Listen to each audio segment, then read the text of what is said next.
So you've probably already heard the news that Social Capital's SPAC IPOE is merging with a company called SoFi. I want to give you guys a quick breakdown of what the company SoFi is all about. It reminds me a lot of Square. I'm going to talk about what the company does, some things I like about it. We're going to go over the investor presentation that they just had today, some reviews, and then I'm going to tell you a couple of things about the company that I'm a bit skeptical about. With all that being said, let's get right into it. So as you can see on the news today, the stock shot up to almost 60%, which is pretty nuts, but we saw it coming. So I ended up buying a small position in all of these social capital SPACs last week. I only put a little bit amount of money into each because I'm sure there's going to be a lot of volatility, and I did want to see what these companies were going to be all about once they did merge. But I knew that anytime there was news of a merger, it was going to spike. So I figured I should put a little in at least.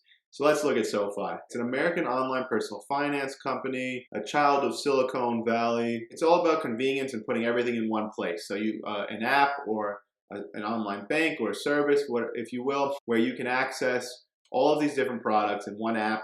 You know, you're financing mortgages, personal loans, credit cards, student loans, you do your investing, you can trade cryptos through it. So it was founded in 2011 by some students at the Stanford Graduate School of Business. Its foundings reminded me a lot of the Facebook story, and I think they mentioned about 7 times in the conference call that this could be the Facebook of this industry now, which a little red flag there. I'll get to that later on. But anyway, as far as its founding, it reminded me immediately of the Facebook story. It was all about convenience. And as you can see here, it was initially meant to serve as a way for alumni to give loans to undergraduates or graduates of the student, supporting them. So doing what Facebook does, but like something useful, I guess. It was met with a lot of success. 2014, it was an $80 million Series C with participation from Peter Thiel, well known for PayPal. So the model originally utilized an alumni lending model that connected students and recent graduates with alumni and institutional investors via school-specific student loans. SoFi's product offerings expanded to include mortgages, mortgage refinancing,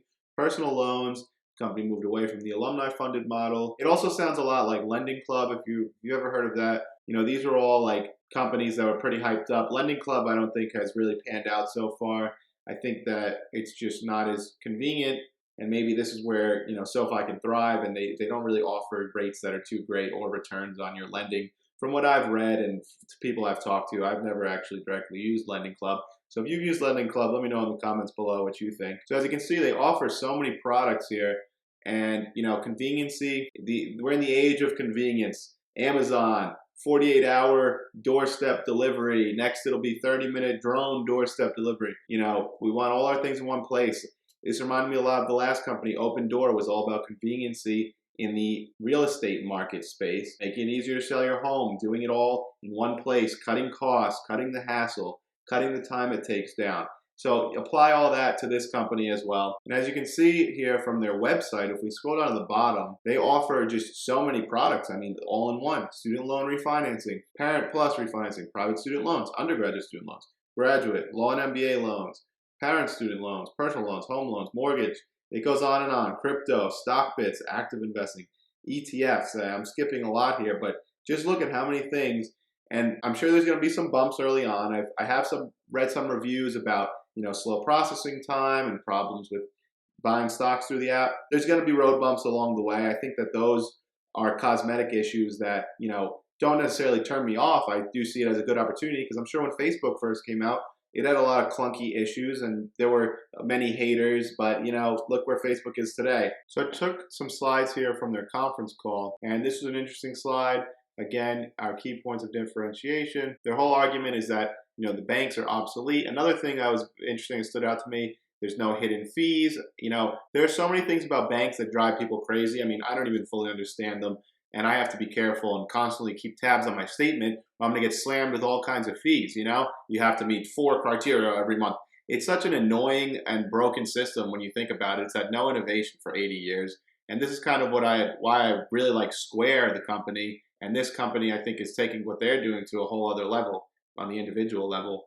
But anyway, let's continue here. So the whole spiel is to build a trusted relationship, make it more mutually beneficial, whereas the banks are kind of viewed as scummy and they're just there to take advantage of you and make money off you. This is a product where we're better together. Make of that what you will, if you buy it or not. But where they do beat the traditional route, fast. Everything's the fastest way to do everything.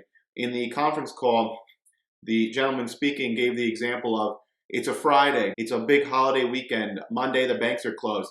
You want to pay off your credit card, you just got home from work, but the banks are closed. You can't clear your credit card, and now you can't use your credit card all weekend because the banks aren't open until Tuesday, not even Monday. So you just think about something like that. It's like, we're in 2021, and you're telling me we can't have 24/7 support for these things? It made a lot of sense to me, and I'm surprised.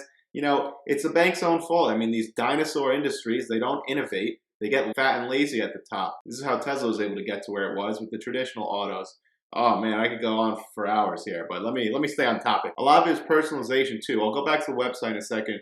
It's all centered around FIRE, which is the Financial Independence Retire Early movement. So this is a bank or an app or a financial management system. That is their goal, is to help you to achieve your goals so you can really enjoy life and not work that dreadful 9-to-5 cubicle job the rest of your life and commute an hour and a half each way. No way to live. So they want to provide the most convenient experience. I already kind of touched on all this. Anytime, ease of use, any place, simplicity. These are all, we're living in a convenience world. I'll say it again. That is the trend here. Again, another slide here just showing all the different things you can do. The other thing that's awesome about this, kind of similar to what Square does, they're adapting over time. Like I said, the banks haven't done anything new in 80 years. Maybe they launched an online website. Look at this, 2019, they launched, Money, Relay, Invest, home loans. Quarter 3 of 2019, in-school loans. Quarter 4, credit card. It's constantly adapting, advancing, and making things more convenient. I don't know. I think I really like this company. Again, I kind of touched on all this before, but this is from their website. Personal loans, home loans, insurance, small business financing. That's what Square does. All in one place. It sounds amazing. So just to wrap it up, I just want to run through some of the notes I had taken. So if you didn't already see it, most of you probably did. Chamath tweeted a document today talking about the merger, and he kind of outlined a lot of other details about the company. Speaking of Twitter, while we're here, check me out on Twitter. The Investment Club is now on Twitter as of a week or two ago. I don't think I've plugged it yet. I'll put my Twitter in the description. You can follow me for terrible memes and maybe some good advice once in a while. There was a conference call today. I tried to summarize, what I thought was important from that. They kept hitting on this. We're all about shortening the time period for you to pay off your cards, make it convenient as possible. Everything's all about conveniency. I just started getting a little skeptical when they were only talking about that, and I, by the end of it, still didn't understand what do this company's balance sheets look like. How much money are they actually making? They do touch on these things a little bit, but if you get what I'm trying to say, it just sounded exactly like Open Door, and it sounds like they're telling you everything you want to hear. So definitely, I would take it with a grain of salt. I'm sure there's going to be a lot of volatility in the short term, but if they do follow through on their promises, this could be huge. I mean, this is incredible stuff.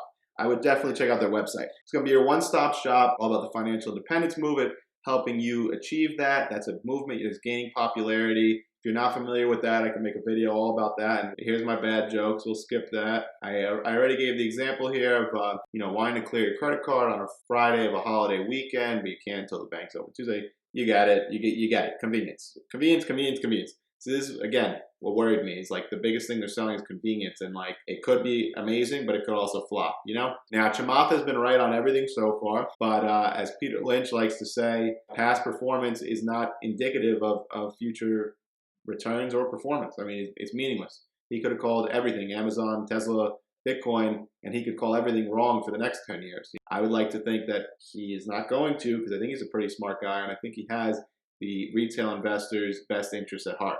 I looked up some comparisons. You might say, well, Lending Club already does this. It seems like, and correct me if I'm wrong, SoFi is able to offer much lower interest rates, ranging around the 12% range, versus Lending Club's 25% sounds a bit high, but that's what I was coming up with.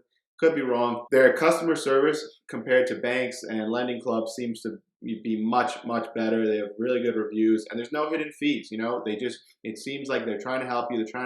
Their biggest priority is your convenience.